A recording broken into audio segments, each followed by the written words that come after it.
La Suprema Corte de Justicia de la Nación declaró inconstitucional la norma que prohibía a altos funcionarios trabajar en el sector privado por 10 años después de dejar su encargo. Esto porque restringe la libertad de trabajo. Es un tema muy interesante, por cierto, es un tema de sustancia, hay que decirlo, para todas las democracias, el llamado problema de la puerta giratoria. Y para hablar del tema, saludo a José Luis Caballero. Él es especialista en Derecho Constitucional y Derechos Humanos. José Luis, ¿cómo estás? Muy buenas noches. Buenas noches, Leo. Qué gusto saludarte. Oye, sí es un problema real el tema de las puertas giratorias en el sentido de que puede haber claros conflictos de interés de un funcionario que regulaba o legislaba a ciertas empresas, termina su encargo y se va a trabajar a esas empresas.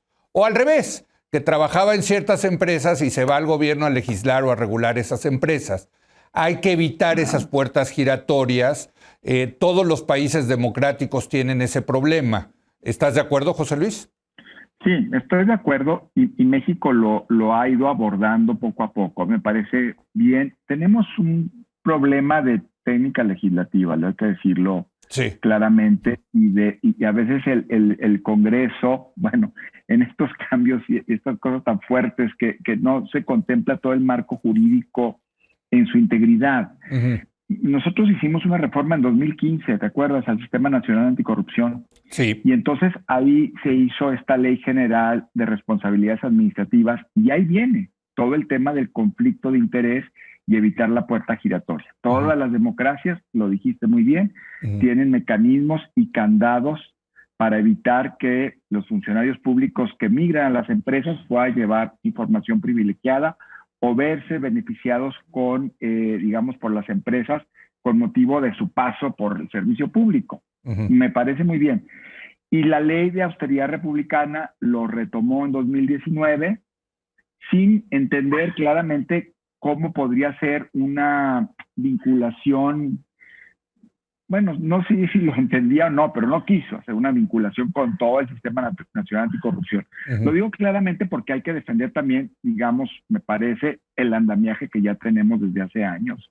Incluso en el proyecto del que también estamos conversando, que vamos a conversar sobre la acción de inconstitucionalidad resuelta por la Corte el lunes, la ministra Norma Piña, ponente, aludió a esta Ley General de Responsabilidad de servidores, de responsabilidades administrativas, ¿verdad? La Ley General.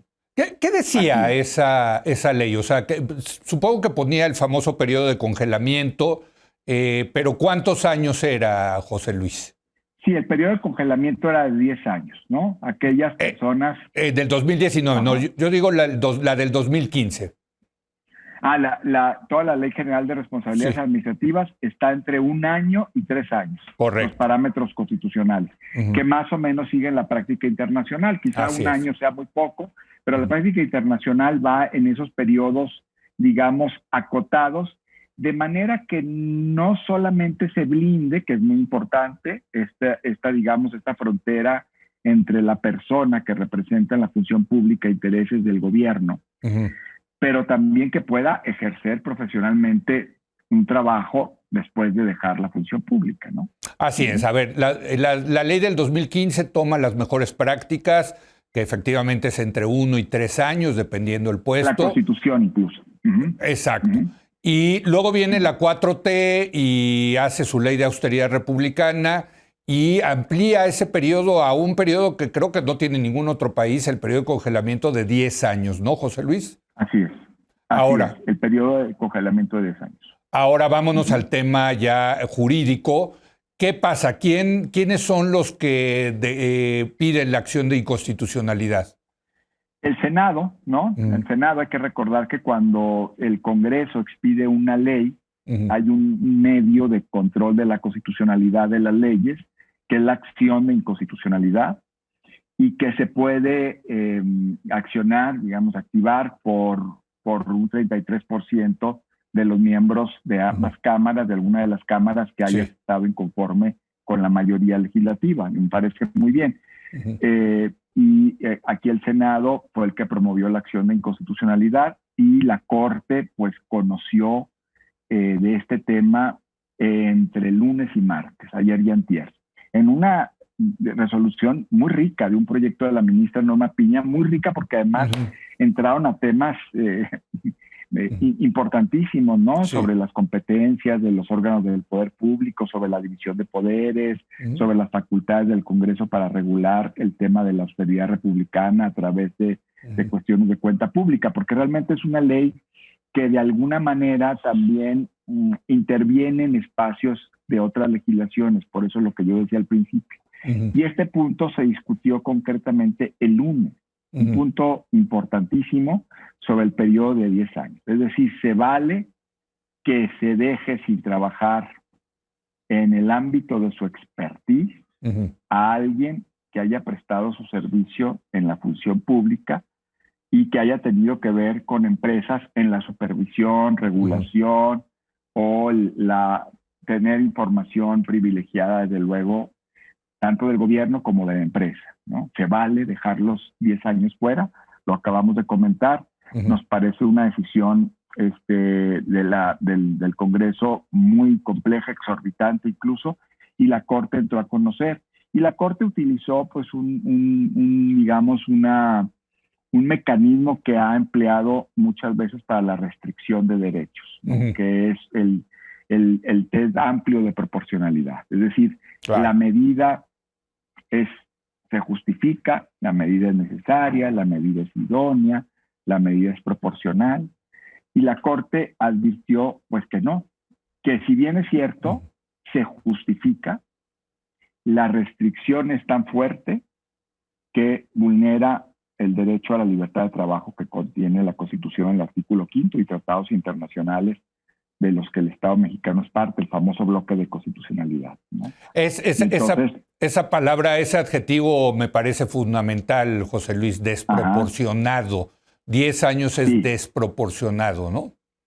Sí. Fíjate que hay algunos ministros, la ministra ponente dijo es desproporcional, es justificado, pero es desproporcional. Y algunos ministros, como el ministro presidente Arturo Saldívar, dijo que incluso no cubría lo que le llaman la grada de necesidad, es decir, no es una ley necesaria porque hay otros medios para prever estos candados, la legislación mexicana los puede tener, y luego abarca grupos de personas, fíjate que es interesante eso, grupos amplísimos de personas, los servidores públicos, que van desde altos mandos, mandos medios, mandos de niveles más bajos, que pueden o no tener incluso contacto de altísimo nivel en su expertise con las empresas. Pues sí. ¿No? Sí, sí, y que estarían vetados prácticamente para dedicarse a cualquier cosa. Dijeron los ministros que era una ley sobreinclusiva, eso es muy interesante, ¿no? El calificativo es sobreinclusiva porque abarca tanto que niega prácticamente el derecho a la libertad de trabajo. Interesante, muy interesante este tema. José Luis, me queda un par de minutos y sí quisiera preguntarte, por unanimidad los ministros deciden que es inconstitucional esta medida, este periodo de congelamiento de 10 años. Ahora, ¿qué pasa? Es inconstitucional, entonces ya no opera. Y entonces, ¿qué periodos de congelamiento sí operan? ¿Los de la ley anterior del 2015? Sí, operan los de las otras disposiciones normativas y el Congreso, como aquí queda un vacío normativo, en lo que sea aplicable la otra normativa. Y como queda un vacío normativo que estaba colmado, porque finalmente sí funcionábamos antes de la ley de autoridad republicana. También funcionaba en ese sentido antes de 2019. Sí, claro. Entonces el Congreso lo que tiene que hacer, lo que debe de hacer siempre, esa es una gran pregunta, Leo, y nos enfrentamos a un problema brutal en México. Es decir, el Congreso no cumple de inmediato con la obligación, yo sé que es complicado, pero es importantísimo, de colmar los vacíos legislativos una vez que han sido declaradas disposiciones inconstitucionales. Y pienso que en ese sentido el Congreso tendría que ponerse en marcha para establecer plazos razonables y proporcionales, que es lo que tiene que hacer. Si no, bueno, ya queda sin efectos y cualquier persona que ingrese después del servicio público al servicio privado, de electricidad privada, pues puede dedicarse con los plazos que marcan las otras leyes, ¿no? Ahí está haciendo la Corte valer el derecho, que es muy importante ahora, muy importante, siempre y ahora, de manera especial, ¿no? Pues José Luis, te agradezco muchísimo, muy interesante. Es un súper tema, por cierto, hay que decirlo. Es un súper tema. No solamente para los abogados como tú, sino para los politólogos como yo. Es un súper tema este tema de las puertas giratorias. Y bueno, pues ahí está la resolución de la Corte. Te agradezco mucho, José Luis, que hayas estado hoy con nosotros. Al contrario, siempre tus órdenes. Es un placer.